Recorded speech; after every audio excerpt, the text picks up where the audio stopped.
नमस्कार दोस्तों, स्वागत है आपके अपने YouTube चैनल संस्कृत अड्डा पर। दोस्तों, आज की जो वीडियो इसमें हम करने वाले हैं बाल विकास एवं शिक्षा शास्त्र से संबंधित महत्वपूर्ण क्वेश्चन जो आपके आगे आने वाले एग्जाम के लिए महत्वपूर्ण रहेंगे। चाहे आपका इसमें एसटैट का एग्ज़ाम है, सीटैट का है और टेट है, या कोई सा भी ऐसा एग्ज़ाम जिसमें बाल विकास एवं शिक्षा शास्त्र से संबंधित क्वेश्चन पूछे जाते हैं, तो आपके सभी एग्जामों के लिए यहाँ पर क्वेश्चन ये महत्वपूर्ण है। क्योंकि हम जो इस वीडियो में ये क्वेश्चन करने वाले हैं, पहले जो एग्ज़ाम हुआ था उसमें क्वेश्चन आ चुके हैं, और एक बार जो क्वेश्चन एग्ज़ाम में आ जाते हैं उसकी दोबारा भी आने की संभावना रहती है। या तो में भी क्वेश्चन एग्ज़ाम में आ जाते हैं, या फिर उससे मिलते जुलते जो क्वेश्चन है वो आपको एग्ज़ाम में देखने को मिलते हैं। तो सभी के सभी यहाँ पर क्वेश्चन महत्वपूर्ण हैं। और अगर आपने हमारी इससे पहले वाली वीडियो नहीं देखी है तो उसे आप आई बटन पर क्लिक करके देख सकते हैं, या फिर हमारे चैनल की जो प्लेलिस्ट है वहाँ पर जाकर आप अभी तक की जितनी भी वीडियो हैं सभी को आप देख सकते हैं। और वीडियो शुरू करने से पहले अगर आपने अब तक हमारे चैनल को सब्सक्राइब नहीं किया तो सब्सक्राइब कर ले, और साथ में घंटी वाले कोने से दबाकर आप ऑल पे क्लिक जरूर कर लीजिएगा, जिससे आपको हमारे आने वाली जो वीडियो उसकी नोटिफिकेशन मिलती रहेगी। और दोस्तों, वीडियो को लाइक कमेंट और शेयर जरूर कीजिएगा। और आप हमारा जो दूसरा चैनल है रीडिंग लवर्स के नाम से, इसे भी सब्सक्राइब कर सकते हैं, क्योंकि जो भी कोई नई वैकेंसी ऐसे संबंधित महत्वपूर्ण जो अपडेट आती है तो इस चैनल पर हम डालते रहते हैं। और इस चैनल का जो लिंक है वो आपको इस वीडियो के डिस्क्रिप्शन में मिल जाएगा, तो वहाँ से आप हमारे चैनल पर पहुँच जाओगे। या फिर आप रीडिंग लवर्स नाम से अगर सर्च करेंगे, या जीके भाई रीडिंग लवर्स नाम से अगर सर्च करेंगे, तो उसके बाद भी आप हमारे चैनल पर पहुँच सकते हैं। तो महत्वपूर्ण अपडेट और जीके क्वेश्चनों के लिए आप इस चैनल को सब्सक्राइब जरूर कर लीजिएगा। तो हमारा यहाँ पर पहला जो क्वेश्चन है बाल विकास एवं शिक्षण विज्ञान में, तो यहाँ पर हमारा क्वेश्चन आया है सृजनवाद। ये सृजनवाद क्या होता है, और यहाँ पर जो आपको भी सोचने के लिए मौका दिया जाएगा, जिससे आपको भी आंसर जानने में सहायता होगी कि कौन सा आंसर इसका हो सकता है। क्योंकि जब एग्ज़ाम में बैठते हैं तब वहाँ पर दिमाग के ऊपर इतना प्रेशर पड़ता है कि सभी आंसर सही लगते हैं। तो आपको यहाँ पर मौका मिलेगा किस तरीके से आप अपना आंसर यहाँ पर देखते हैं। तो यहाँ पर यह सृजनवाद है। बच्चे सीखने की प्रक्रिया में निष्क्रिय रूप से प्रतिभाग करते हैं। शिक्षा शिक्षक केंद्रित होता है, शिक्षा बाल केंद्रित होती है, या शिक्षा व्यवहारवादी होती है। और इसमें जो हमारा यहाँ पर सी आंसर जो लिया गया है, तो ये ऑप्शन सी में लिया गया है। शिक्षा क्या है, ये बाल केंद्रित होती है। पहले जो शिक्षा होती थी वो जो है शिक्षा केंद्रित होती थी, लेकिन अब जो समय बदल चुका है, अब ये बाल केंद्रित शिक्षा होती है। और बच्चे के अनुसार ही सिलेबस सब कुछ पैटर्न जाए उन बच्चे को देखकर ही तैयार किया जाता है। तो सृजनवाद शिक्षा क्षेत्र में एक ऐसी विचारधारा है जो बाल केंद्रित शिक्षा को पोषित करती है, अर्थात इसमें शिक्षक अधिगम प्रक्रिया का केंद्र बिंदु बालक होता है। नेक्स्ट हमारे यहाँ पर क्वेश्चन है बच्चों में अच्छे चरित्र के निर्माण के लिए पाठ्य पुस्तकों में चरित्र निर्माण संबंधी पाठ होने चाहिए। चरित्र निर्माण के लिए व्याख्यान दिए जाने चाहिए। कक्षा कक्ष गतिविधि इस प्रकार से हो कि बच्चों को चरित्र निर्माण में सहायता मिल सके। महापुरुषों की जीवनी बच्चों को पढ़ाई जानी चाहिए। तो यहाँ पर जो सी आंसर जो है हमारा ये रहेगा ऑप्शन सी, कि कक्षा कक्ष में गतिविधि इस प्रकार से हो कि बच्चों को चरित्र निर्माण में सहायता मिल सके। कक्षा कक्ष में जो भी हम कोई एक्टिविटी करते हैं, जो भी कोई गतिविधि करते हैं, तो उसका जो प्रभाव है बालक पर ज़्यादा पड़ता है। यदि इन गतिविधियों को सही दिशा में पोषित किया जाए तो बालक के चित्र निर्माण में भी सहायता मिलेगी।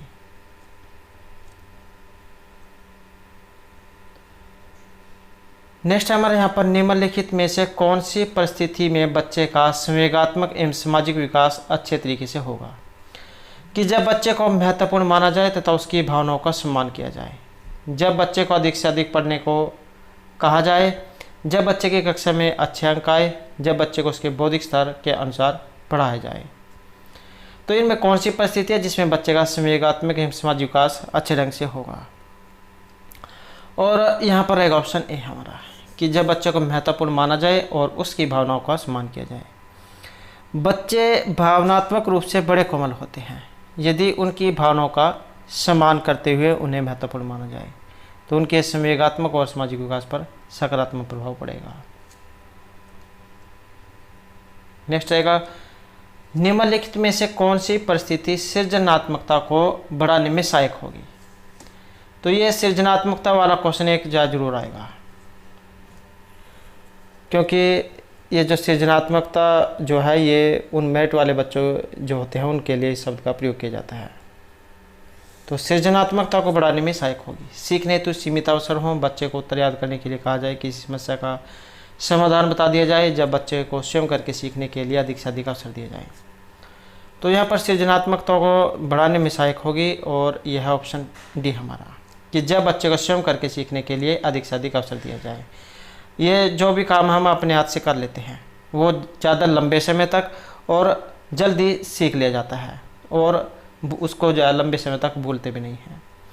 तो जब बच्चे को स्वयं करके सीखने के लिए अधिक से अधिक अवसर दिए जाए। तो ये जो सृजनात्मकता जो होती है वो बालक की वैसी क्षमता है जिसमें वह कुछ ऐसा पैदा कर सकता है जो पहले से ज्ञात ना हो। यदि बच्चे को स्वयं करके सीखने के अधिक से अधिक अवसर दिए जाएं तो जो सृजनात्मक का विकास होगा। नेक्स्ट जो हमारे यहाँ पर क्वेश्चन है, गतिविधि आधारित शिक्षण ये इनमें से किस पर बल देता है? सभी विद्यार्थियों की सक्रिय भागीदारी पर, निश्चित अवधि में गतिविधि पूरा करने पर, खेलने या अनुशासित कक्षा पर। तो गतिविधि आधारित शिक्षण ये जो बल देगा ये रहेगा ऑप्शन ए में, कि सभी विद्यार्थियों की सक्रिय भागीदारी हो। तो गतिविधि आधारित शिक्षण सभी विद्यार्थियों की सक्रिय भागीदारी पर बल देता है। ऐसा इसलिए क्योंकि शिक्षक जब कक्षा में कोई गतिविधि करता है तो उसका सिर्फ और सिर्फ एक मकसद होता है, विद्यार्थियों को अधिगम के दौरान सक्रिय भागीदारी हो। नेक्स्ट रहेगा, यदि आप बच्चे को सिखाना चाहते हो तो बच्चों से सीखिए। यह इशारा करता है अध्यापक केंद्रित शिक्षा की ओर, बाल केंद्रित शिक्षा की ओर, मूल्यांकन केंद्रित शिक्षा की ओर, परीक्षा केंद्रित शिक्षा की ओर। यदि आप बच्चे को सिखाना चाहते हो तो बच्चों से सीखिए, यह किसकी ओर इशारा करेगा? और यह करता है ऑप्शन बी, बाल केंद्रित शिक्षा की ओर। आज की जो पद्धति है इसमें इस बात का महत्व सबसे ज़्यादा है कि कोई शिक्षक बालक के व्यक्तित्व का विकास कहाँ तक कर पाता है, और जिसके लिए बच्चे को समझना एक शिक्षक हेतु बहुत ज़रूरी है। तो यदि आप बच्चे को सिखाना चाहते हैं तो बच्चों से सीखिए। कथन बाल केंद्रित शिक्षा की ओर इशारा करता है। व्यक्ति जो अपने जीवन में प्रत्येक क्षण कुछ न कुछ सीखता है, और सीखना एक ऐसी है, चाहे छोटा बच्चा हो या कोई बड़ा व्यक्ति हो, जिससे भी शिक्षा मिले उसी से ले लेनी चाहिए। कई बार एक छोटा बच्चा जो होता है वो भी बहुत कुछ सिखा जाता है। नेक्स्ट हमारे यहाँ पर क्वेश्चन है, उच्च प्राथमिक स्तर पर शैक्षिक एवं कैरियर निर्देशन की आवश्यकता है। शैक्षिक कैरियर व्यक्तिगत निर्देशन की आवश्यकता है, केवल कैरियर निर्देशन की आवश्यकता है, या केवल शैक्षिक निर्देशन की आवश्यकता है? तो यहाँ पर जो सी आंसर जो ऑप्शन रहेगा हमारा बी, शैक्षिक कैरियर व्यक्ति निर्देशन की आवश्यकता है। ये केवल वाले जो होते हैं ये कभी भी राइट आंसर नहीं हो सकते। तो ये जो केवल यहाँ पर आया है, सब कुछ शब्द ऐसे होते हैं जिनकी आपने ध्यान देना है, तो आपको उन्हीं में से आंसर निकल जाएगा। नेक्स्ट क्वेश्चन हमारे यहाँ पर, बच्चों के नैतिक मूल्यों को विकसित करने का सबसे अधिक उचित तरीका इनमें से कौन सा है? प्रातःकालीन समय में बच्चों को नैतिक उपदेश देना, विद्यार्थियों के सामने एक परिस्थिति रखना और उस पर निर्णय लेने के लिए कहना, शिक्षकों एवं बड़ों के द्वारा नैतिक मूल्यों को प्रदर्शित करना, विद्यार्थियों को नैतिकता और अनैतिकता के बीच अंतर करना सिखाना। और इसमें जो हमारा रहेगा ये है ऑप्शन सी, शिक्षकों एवं बड़ों के द्वारा नैतिक मूल्यों को प्रदर्शित करना। यदि शिक्षक एक एवं बड़े मिलकर ऐसा व्यवहार प्रदर्शित करें जो नैतिक मूल्यों के अनुरूप हो तो बच्चों पर भी उनके इस व्यवहार का धनात्मक प्रभाव पड़ेगा, जिसके परिणाम स्वरूप उनमें नैतिक मूल्य स्वतः ही विकसित होने लगेंगे। अगर परिवार है या आपका आस पड़ोस का वातावरण है, अगर कोई वहाँ पर बड़े व्यक्ति है वो छोटों के साथ अच्छे से व्यवहार करते हैं तो इसका प्रभाव उनके ऊपर जरूर पड़ेगा। अगर बड़े व्यक्ति या छोटों से या अपने बड़ों से ही गाली गलौज या कुछ तू मैं कह के बोलते हैं तो उसका भी असर एक बच्चे के ऊपर जरूर पड़ता है। तो परिवार जो है उसी से बच्चा सबसे पहले सीखता है। नेक्स्ट हमारे यहाँ पर क्वेश्चन रहेगा, कक्षा में 5 शारीरिक विकलांग बच्चे हैं, खेल के कालांश में उन्हें एक कोने में बैठाना चाहिए ताकि वे खेल का आनंद ले सके। अन्य बच्चों के साथ उचित खेलों में हिस्सा लेने के लिए प्रोत्साहित करना चाहिए। केवल आंतरिक खेलों में हिस्सा लेने की अनुमति देनी चाहिए। कक्षा के सभी विद्यार्थियों के साथ खेलने के लिए जोर डालना चाहिए। तो कक्षा में अगर शारीरिक विकलांग बच्चे हैं तो इसमें जो यहाँ पर माना गया है तो हमारा ये ऑप्शन रहेगा बी, अन्य बच्चों के साथ उचित खेलों में हिस्सा लेने के लिए प्रोत्साहित करना चाहिए। अगर आप यहाँ पर भी आंसर में देखें तो यहाँ पर भी केवल आया है या एक कोने में। इस प्रकार के जो है ये कभी भी सही आंसर नहीं होते हैं। तो ऑप्शन जो है यहाँ पर बी हमारा रहेगा। तो खेल के कालांश में शारीरिक विकलांग बच्चों को अन्य बच्चों के साथ उचित खेलों में हिस्सा लेने की अनुमति देनी चाहिए ताकि उनके अंदर जो है हीन भावना न आए कि हमें इसलिए नहीं खेलने दे रहे हैं कि हम जो है विकलांग हैं, तो उन्हें भी मौका जो है देना चाहिए। नेक्स्ट है, जीन पियाजे के अनुसार अनुकूलन यहाँ पर होता है आत्मसातकरण, व्यवस्थापन, अनुभव, आत्मसातकरण या तथा व्यवस्थापन के द्वारा। तो जीन पियाजे के अनुसार जो यहाँ पर जो अनुकूलन माना गया है ये आत्मसातकरण और व्यवस्थापन के द्वारा माना गया है। तो जीन पियाजे जो है इनका विचार था कि बच्चा जन्म से ही वातावरण की अनिश्चितता को दूर करने के लिए अनुकूलन करता है और यह अनुकूलन आत्मसातकरण और व्यवस्थापन के द्वारा होता है। नेक्स्ट है, परामर्श में सम्मिलित नहीं है। बच्चे को धैर्यपूर्वक सुनना, बच्चे से मित्रतापूर्वक बातचीत करना, बच्चे के दृष्टिकोण को समझना या बच्चे को अनुशासन में रखना। तो परामर्श में एक सम्मिलित नहीं है और वो कौन सा है? और यहाँ पर है ऑप्शन डी, बच्चे को अनुशासन में रखना। नेक्स्ट क्वेश्चन हमारे यहाँ पर राज्य स्तर पर कक्षा 1 से 8 तक की पाठ्यचर्या का निर्माण करती है एनसीईआरटी, एनसीटीई, एनसीईआरटी या सीमेंट। तो यहाँ पर जो इसमें माना गया है तो ऑप्शन रहेगा हमारा ए, एनसीईआरटी। जो एनसीईआरटी जो होती है इनकी बुक जो है ये विद्यालय जस में लगाई जाती है। और एनसीईआरटी जो है इसी से यहाँ पर एक बात जो याद आ गई है, ये जो एनसीईआरटी जो है इसमें वैकेंसी निकली हुई है। तो अगर आप एनसीईआरटी जो है इसमें फॉर्म फिल करना चाहते हैं तो इसकी जो वीडियो हमारा जो दूसरा चैनल है रीडिंग लवर्स के नाम से, इस पर आपको मिल जाएगी। तो वहाँ पर जाकर आप अपनी वैकेंसी के बारे में देख सकते हैं। नेक्स्ट हमारे यहाँ पर क्वेश्चन है, मध्याह्न भोजन के दौरान उच्च जाति के विद्यार्थी निम्न जाति के विद्यार्थियों के साथ एक पंक्ति में भोजन करने से इनकार करते हैं, तो आप क्या करेंगे? आप पृथक बैठक व्यवस्था करने हेतु सहमत हो जाएंगे, आप उच्च अधिकारियों से निर्देशन प्राप्त करेंगे, आप विद्यार्थियों को एक साथ बैठकर भोजन करने के लिए सहमत कर लेंगे, आप विद्यालय में मध्याह्न भोजन पकाना बंद कर देंगे। तो मध्याह्न भोजन के दौरान उच्च जाति के विद्यार्थी निम्न जाति के विद्यार्थियों के साथ अगर एक पंक्ति में भोजन करने से इनकार कर देते हैं, तो इसमें जो यहाँ पर माना गया है ये ऑप्शन सी रहेगा। आप विद्यार्थियों को एक साथ बैठकर भोजन करने के लिए सहमत कर लेंगे, क्योंकि इससे जो है उनमें ऊंच नीच जो जाति है उसकी भावना आएगी अगर उनको अलग अलग बैठाया जाए। तो मध्याह्न भोजन जो है उसके दौरान चाहे कोई उच्च जाति का या नीचे जाति का, सभी को एक समान बैठाया जाएगा। और ये जो स्कूल में जो ड्रेस वगैरह जो लगाई जाती है तभी लगाई जाती है ताकि किसी के अंदर जहाँ उच्च नीच जाति की भावना ना आए, सभी एक समान रहें, इसलिए जो है ये ड्रेस लगाई जाती है। नेक्स्ट हमारे यहाँ पर आएगा, विज्ञान में मोनिका की सम प्राप्ति अच्छी है किंतु गणित में खराब है, इसका प्रमुख संभाव्य कारण हो सकता है। तो विज्ञान में मोनिका जो है ये अच्छी है लेकिन गणित में खराब है, तो इसका इनमें कारण क्या हो सकता है? बालिकाएं प्राय गणित में कमजोर होती है, मोनिका के माता पिता शिक्षित है, गणित शिक्षण प्रभावी नहीं है, या गणित का जो विषय वो कठिन होता है। तो इसमें जो यहाँ पर माना गया है हमारा ऑप्शन सी रहेगा कि गणित शिक्षण प्रभावी नहीं है। यदि किसी विषय में विद्यार्थी कमजोर है तो इसका प्रमुख कारण प्रभावी शिक्षण का नहीं होता है। यदि मोनिका की विज्ञान में संप्राप्ति अच्छी है तो गणित में खराब है, तो प्रभावी संभाव्य कारण गणित शिक्षण प्रभावी नहीं होना हो सकता है। तो यह तो ऐसा हो कि अगर एक व्यक्ति के सभी विषयों में अच्छे नंबर है और एक में उसके बहुत ज़्यादा कम है, तो हो सकता है उसकी गणित जो शिक्षण है वो सही से ना हो रहा हो, क्योंकि यह तो उनके जो है सभी में कम होते, तो यहाँ पर गणित शिक्षण जो है प्रभावी नहीं है। नेक्स्ट हमारे यहाँ पर एक शिक्षक की नियुक्ति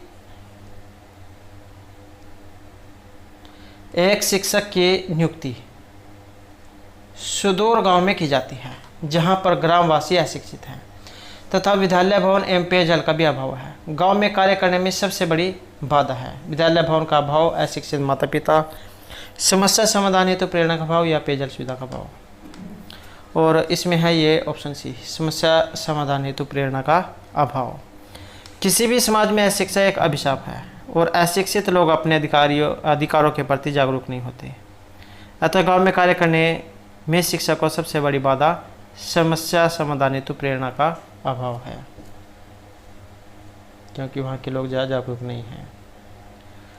नेक्स्ट है, कोहलबर्ग के अनुसार सही और गलत प्रश्न के बारे में निर्णय लेने में शामिल चिंतन प्रक्रिया को कहा जाता है।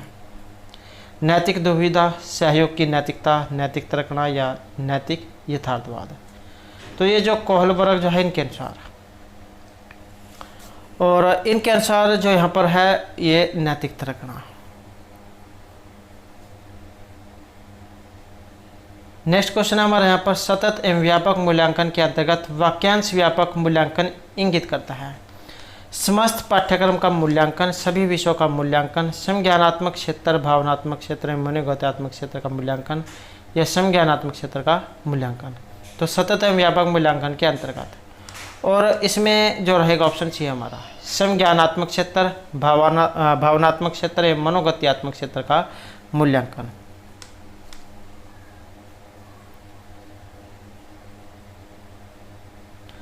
नेक्स्ट है हमारे यहाँ पर, विद्यार्थी के द्वारा गणित की कक्षा में सीखी गई अवधारणा का उपयोग भूगोल की कक्षा में किया जाता है। तो यह इनमें से किसका उदाहरण है?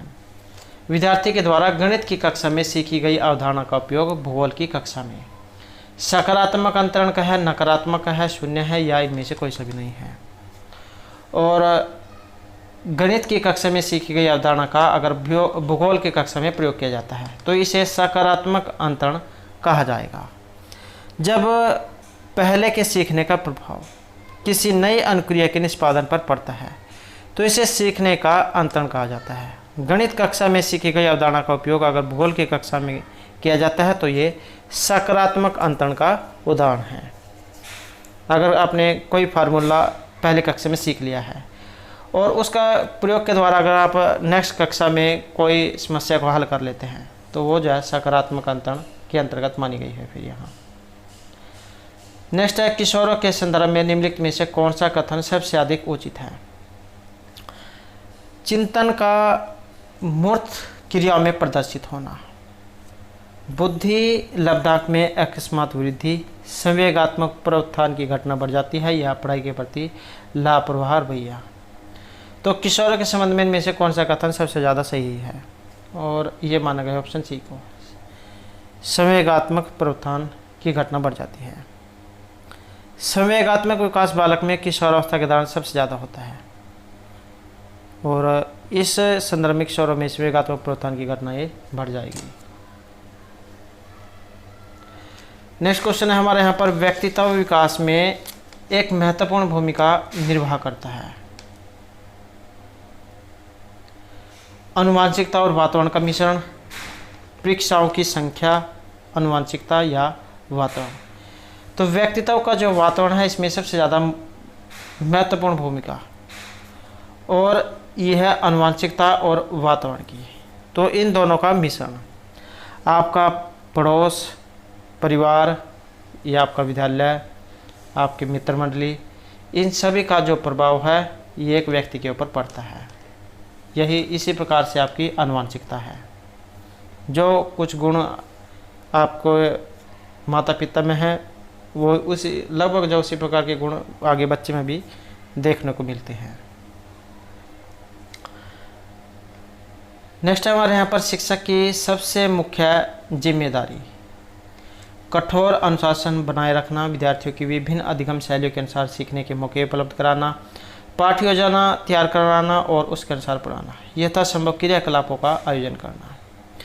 और इसमें रहेगा हमारा ऑप्शन बी, विद्यार्थियों की विभिन्न अधिगम शैलियों के अनुसार सीखने के मौके उपलब्ध कराना। तो आज शिक्षा प्रक्रिया में शिक्षा का केंद्र बिंदु शिक्षक न होकर शिक्षार्थी होता है। इसलिए शिक्षक की सबसे महत्वपूर्ण जिम्मेदारी हो जाती है कि वह शिक्षार्थियों को उनकी विभिन्न अधिगम शैलियों के अनुसार सीखने के मौके उपलब्ध कराए। तो सीखने के ज़्यादा ज़्यादा अवसर दिए जाने चाहिए। नेक्स्ट क्वेश्चन है हमारे यहाँ पर, विचार न केवल भाषा को निर्धारित करते हैं बल्कि इसे आगे भी बढ़ाते हैं, यह विचार रखा गया। तो इनके द्वारा यहाँ पर दिया गया है वाइगोत्स्की, पावलोव, जीन पियाजे या कोहलबर्ग के द्वारा। और इसका जो यहाँ पर संबंध माना गया है ये जीन पियाजे जॉन से माना गया है कि विचार न केवल भाषा को निर्धारित करते हैं बल्कि उसे आगे भी बढ़ाते हैं।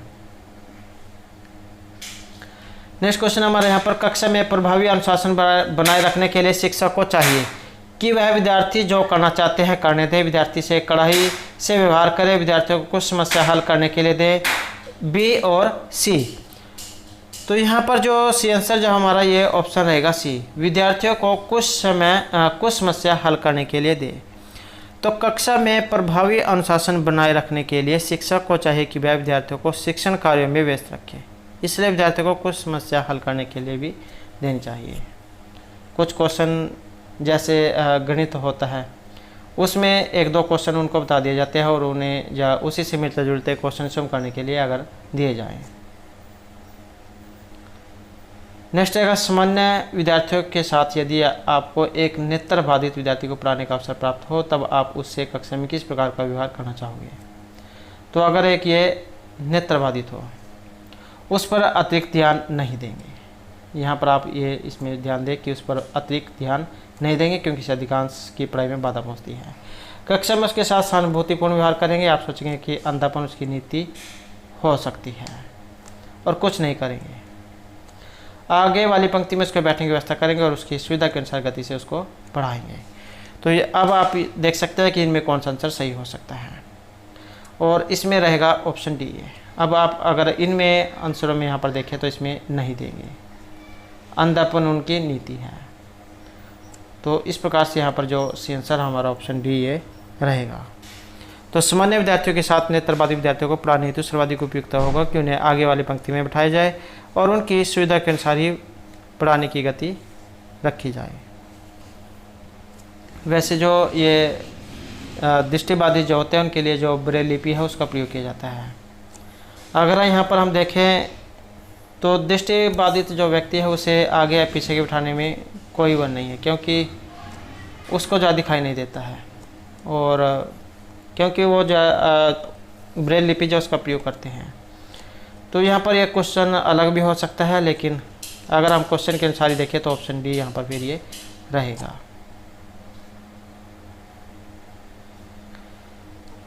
नेक्स्ट हमारा, विकास पर आनुवांशिकता के प्रभाव की सीमा का सबसे अच्छा वर्णन निम्नलिखित में से किसके द्वारा होता है। आनुवांशिकता निर्धारित करती है कि कोई कितना विकसित होगा। आनुवांशिकता निर्धारित करती है कि किसी को कितना विकसित किया जा सकता है और भी दोनों, या तो ए या फिर बी। और इसमें रहेगा ऑप्शन बी हमारा, आनुवांशिकता निर्धारित करती है कि किसी को कितना विकसित किया जा सकता है। यह कथन विकास पर आनुवांशिकता के प्रभाव की सीमा का सबसे बेहतर वर्णन है क्योंकि किसी व्यक्ति के विकास की अपनी सीमाएं होती हैं।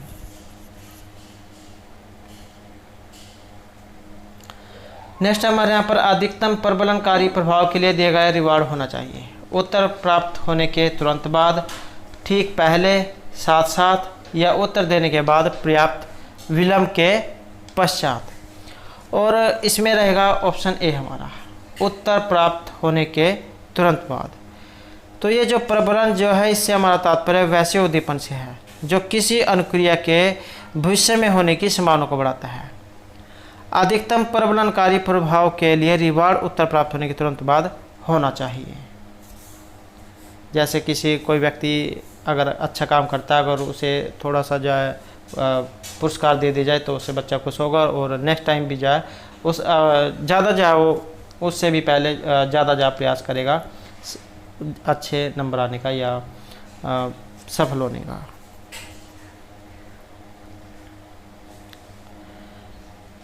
नेक्स्ट है यहाँ पर, नया प्रगतिशील शिक्षा शास्त्र प्रदर्शित करता है। अधिगम में निर्धारण, अधिगम का निर्धारण, अधिगम के लिए निर्धारण या अधिगम के साथ साथ निर्धारण।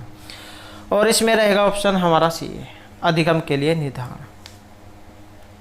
तो यहाँ हमारा क्वेश्चन है कि पाँचवीं कक्षा से ऊपर के विद्यार्थियों के द्वारा दी गई त्रुटि को किसका संकेत माना जाना चाहिए। उनकी अधिगम कुशलता में कमी, अधिगम चरण, अधिगम अक्षमता या अधिगम के प्रति उनकी अबोधता को। और यहाँ पर है ऑप्शन बी, उनके अधिगम चरण को। तो शिक्षण अधिगम प्रक्रिया एक चरणबद्ध प्रक्रिया है और 5वीं कक्षा से ऊपर के विद्यार्थियों द्वारा की गई त्रुटि को उनके अधिगम चरण का संकेत माना जाना चाहिए। नेक्स्ट है हमारे यहाँ पर विज्ञान एवं कला प्रदर्शनियाँ, संगीत एवं नृत्य प्रस्तुतियाँ तथा विद्यालय पत्रिका निकालना, ये किन के लिए है? विभिन्न विषय के लिए विद्यार्थियों को प्रशिक्षित करना, विद्यालय का नाम रोशन करना, अभिभावकों को संतुष्ट करना, ये शिक्षार्थियों को सृजनात्मक मार्ग उपलब्ध कराने में। और यह है ऑप्शन डी, जहाँ कहीं भी आपको इस प्रकार का सृजनात्मक वाला शब्द दिखाई दे, लगभग जो 99% जो वही आंसर माना जाता है। तो सृजनात्मक मार्ग उपलब्ध कराने के लिए तो विभिन्न प्रकार के संरचनात्मक कार्यों में छात्रों की भागीदारी उनके विकास हेतु आवश्यक है। विज्ञान एवं कला प्रदर्शनियाँ, संगीत एवं नृत्य प्रस्तुतियाँ तथा विद्यालय पत्रिका निकालना शिक्षार्थियों को सृजनात्मक मार्ग उपलब्ध करने में सहायक है। नेक्स्ट हमारा यहाँ पर समावेशी शिक्षा उस विद्यालय शिक्षा व्यवस्था की ओर संकेत करती है जो केवल, यहाँ पर आप ध्यान दें, समावेशी शिक्षा उस विद्यालय शिक्षा व्यवस्था की ओर संकेत करती है जो केवल बालिका शिक्षा को बढ़ाने देने की आवश्यकता पर बल देती है। तो यहाँ पर केवल आ गया।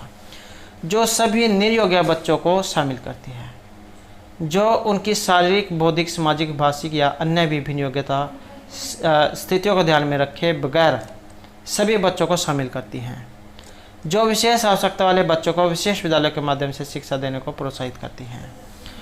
तो इसमें जो यहाँ पर माना गया है, ये ऑप्शन सी को माना गया है, जो उनकी शारीरिक, बौद्धिक, सामाजिक, भाषिक या अन्य विभिन्न योग्यता स्थितियों को ध्यान में रखे बगैर सभी बच्चों को समान शामिल करती हैं।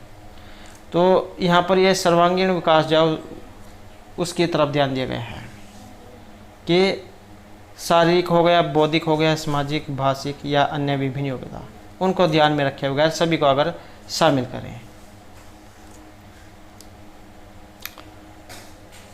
तो दोस्तों थे हमारे आज के यहाँ पर बाल विकास एवं शिक्षा शास्त्र से संबंधित कुछ महत्वपूर्ण क्वेश्चन जो आपके आगे आने वाले एग्जाम के लिए महत्वपूर्ण रहेंगे। और दोस्तों अगर आपने अब तक हमारे चैनल को सब्सक्राइब नहीं किया तो सब्सक्राइब कर ले और हमारे साथ अंत बनाने के लिए धन्यवाद।